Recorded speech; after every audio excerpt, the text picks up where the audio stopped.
The time is here. Long lines for advance voting today could be a precursor for Election Day, with some polls opening at 6 a.m. tomorrow. Election officials have already seen historic numbers for early voting, and they're expecting those big crowds tomorrow. We have live team coverage to help you prepare before you head to the polls. We start with 41 Action News reporter Ariel Rothfield. She's joining us live from a polling location in Kansas City, Missouri. Hi, Ariel.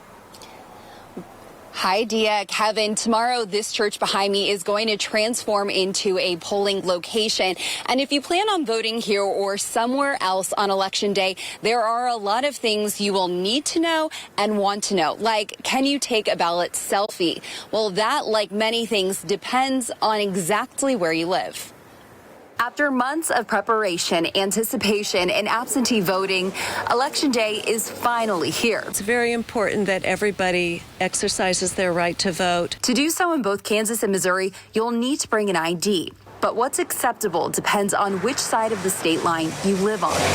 For example, Missouri allows you to bring a current utility bill. Kansas does not. A driver's license is probably the most convenient for a lot of people, but you only need to produce one kind of ID. If you want to make a political fashion statement while voting, think again. Both states have laws prohibiting electioneering, meaning if you wear a mask, t-shirt, or anything in support of or against a candidate, campaign, or issue on the ballot, you'll probably be asked to cover it up, take it off, or leave. I know a lot of people have talked about Make America Great Again or Black Lives Matters, and those are really two different things, because Make America Great Again is a campaign slogan, right, for one of the candidates, where Black Lives Matter is a movement and not directly tied to any candidate. Masks are recommended on both sides of the state line, but are not required. I think about 100,000 people will come out and vote tomorrow. So if there are lines, don't worry. Even if the polls close, if you're in line by 7 o'clock, you have the right to cast your ballot. But what if something goes wrong? Depending on the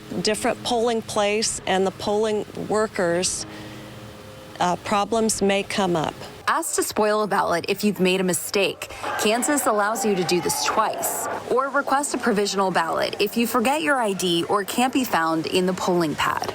It's a way of voting, but it doesn't count unless you can go back and prove that, oh yes, I am registered, I am supposed to vote here. If you run into any other problems, the best bet is to contact your county local election office. You can also contact the Missouri or the Kansas Secretary of State. And Dia and Kevin, I know you probably want an answer to that ballot selfie. Well, in Missouri, you can't take those pictures, but in Kansas, you absolutely can. We are live in Kansas City tonight. Ariel Rothfield, 41 Action News.